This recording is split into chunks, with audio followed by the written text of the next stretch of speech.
Hello दोस्तों, तो कैसे हो? आई होप सब बढ़िया हो और सब एंजॉय कर रहे हो। पहले तो आप सबको हैप्पी गणगौर। तो आज है गणगौर और जिनके ईद मनाते हैं उनको हैप्पी ईदी, जो भी बोलते हो आप लोग। तो ये है। तो आज देखो मैं बताती हूँ एक बेरोजगार की कहानी कि हम बेरोजगार थे, मतलब वो टाइम कैसा क्या सब कुछ। तो देखो बेरोजगारी में हमें कुछ कितना क्या झेलना पड़ता है, ये सारी की सारी बातें बताती हूँ। एक घर से बाहर रह के जो बच्चा तैयारी करता है ना, वो मेरी बातों से रिलेटेड कर पाएगा। देखो, तो हम घर से बाहर रह के तैयारी करते हैं एग्ज़ाम की। हाँ, खाना बनाना, खाना सब्जी खरीद के लाना, सब कुछ की चीज़ लानी पड़ती है। फिर तैयारी, फिर भाई ये बुक, वो टेस्ट सीरीज, वो दें वो दें। फिर दिमाग में ये भी चलता रहता है, 1 महीना हो गया है, अब इनको रूम किराया देना है, ये आज गैस टंकी ख़त्म हो गई तो इसके पैसे चाहिए, आज बुक लानी है तो इसके पैसे चाहिए, आज वो चाहिए, आज वो चाहिए। और हम हॉस्टल लाइफ में रहते हैं, हॉस्टल में पीजी में रहते हैं। तो भाई पीजी वालों तो वो अपने मनमानी के रुपए कभी 5,000 से स्टार्ट करके 7, 8, 9 तक ही चले जाते हैं। और वो भी खाना सही ढंग का नहीं देते। सुबह चाय देते हैं तो एकदम पानी सा देते हैं, वो पराठे देते हैं तो भाई साहब मन मार के खाने पड़ते हैं पराठे। वहाँ भी दूध अपना अलग से लेना पड़ता है, कितना खर्चा उठाना पड़ता है। और तैयारी करते रहते हैं, पढ़ते रहते हैं पूरे दिन, ऐसे वैसे सब कुछ। और लोग क्या सोचते हैं, वो भाई तो सीख कर रहा है, पढ़ाई कर रहा है, कि ब्रो के कर रहा है। बट जो हम रहते हैं ना, वहाँ हमारे ज़्यादा टेंशन रहती है घर वालों से कि भाई हमें अपना रिजल्ट देना है, हमें इतना ज़्यादा पढ़ना है। और हम बाहर रख के तैयारी करते हैं ना, तो हमारा कोई 1 मिनट, मतलब मेरा ऐसा होता था कि मेरी फ्रेंड, मेरी रूममेट बोलती थी किनू चल आज हम कुछ बाहर खा के आते हैं, कुछ ये करते हैं। तो भाई साहब मैं बहुत कम जाती थी, बहुत कम जाती थी। कभी वो बोलती थी किनू आज तो तेरा बर्थडे है, चल चल मना लेते हैं, तो हम दोनों ही जाके कुछ खा के आ जाते थे। तो भी, और कभी मतलब कभी बाहर जाके मेरा अगर 1 या 2 घंटा ख़राब हो जाता था ना, तो मैं पूरा गुस्सा उस पर निकाल देती थी कि भाई तूने मेरा ये कर दिया, वो कर दिया। उसको पता चल जाता था भाई इसका टाइम ख़राब हो गया है, ऐसा वैसा।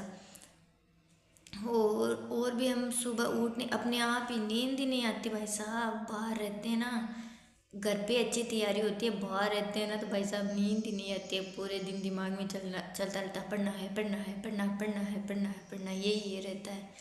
इतना भाई साहब डिप्रेशन, इतना मैं तो कभी कभी इतना रोती थी, इतना रोती थी भाई साहब, इतना रोती थी। मैं तो नहीं, हे भगवान जी मन तो क्यों लगा दे, भगवान जी मन तो चपड़ासी बना दे, भगवान जी बस मैंने एक बार नौकरी लगा दे, बस भगवान जी एक बार नौकरी लगा दे। यही यहाँ बोलती रहती। मैं तो कहती भगवान जी क्या में लगा दे, बस मैंने एक बार नौकरी लगा दे, तो मेरा वो बेरोजगारी वाला दब्बो उतार दे, मैं कद दूँ तैयारी करवा लगी हूँ। तो भी अपन भी सब बच्चा जगह तैयारी करें भाई, ये सोच रहे हैं भगवान जी एक बार नौकरी लगा दे, बस एक बार तो लगा दे। ये स्थिति है हम बच्चों की होती है। तैयारी करते हैं, फिर भाई साहब बहुत मुश्किल है। इतने बड़े बड़े हम लोग, हमारे से भी बहुत बड़े बड़े लोग तैयारी कर रहे थे वहाँ पे, उनके बच्चे थे उनके बराबर तैयारी करने वाले। तो भाई रूम पे रहने की, वो झाड़ू निकालना, वो करना, खाना बनाना। इसलिए भाई मैं तो पहले रूम पे थोड़े दिन ही रही थी रूम के। फिर मैं हॉस्टल में रही थी, क्योंकि भाई खाना बनाना, वो करना, ये करना, वो भी मेरे से तो नहीं होता था।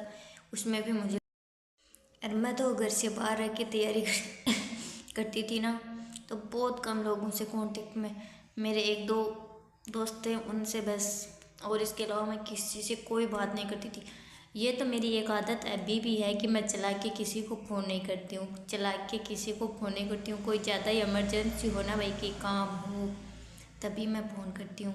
नहीं, आज तक अभी तक का रिकॉर्ड है जी। अभी मुझे मेरे फ़ोन में चाहे 10 दिन हो जाए, 20 दिन हो जाए, एक कॉल भी नहीं किया हुआ होता है किसी को भी। अभी चेक कर सकते हो, किसी को भी एक भी फ़ोन नहीं करता अभी मैं किसको, अभी मेरी माँ को घर पे कोई फ़ोन करना होता है, ये इधर उधर, बस एक फ़ोन, माँ के अलावा भाई बहन 3 के अलावा किसी के पास मैं फ़ोन ही नहीं करती हूँ। उनके पास कोई काम होता तो करती हूँ, नहीं मैं अपने भाई बहनों को भी फ़ोन नहीं करती हूँ। वो करते हैं तो ठीक है, नहीं जय राम जी की, अपना बैठे रहा मजा कमाई ने।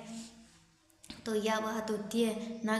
तैयारी करते हैं तो ना किसी से बात करने का मन होता है, ना किसी कोई कहाँ बाहर जाने का मन होता है। कोई की शादी आती है ना, तो मैं तैयारी कर रही थी तो मेरी फ्रेंडों की सबकी शादी हो रही थी, तो मैं तो नहीं गई भाई, किसी की शादी में नहीं गई। ममता, रजनी, विनीता, किसी की शादी में नहीं गई मैं तो। और बस एक ही शादी में आई थी, तब मैं घर आ चुकी थी, तब मंजू की शादी में गई थी। ये सारी लड़कियां मेरा वीडियो देखेंगी। और ये बात है। तो ना तो हमारा शादी में जाने की इच्छा रहती है, घर वाले फ़ोन करते हैं तो भी ऐसा चिड़चिड़े ही हो जाते हैं। हम बाहर रहते हैं ना घर से, तो चिड़चिड़ा हो जाता है, ऐसे लगता है। इससे भाई मुझे लगता है घर की खैर गाँव ये शांति, बस कान मेरे तो सिक्र में रह रहे के कान ही खराब हो गए, छूं छाँ भाई साहब, इतनो गले धंधो पूरो। यहाँ लगे ना आप बाहर रहे तैयारी कराना, बट वो करना ही पड़ा क्योंकि ग्राह माहौल को नहीं बना देना।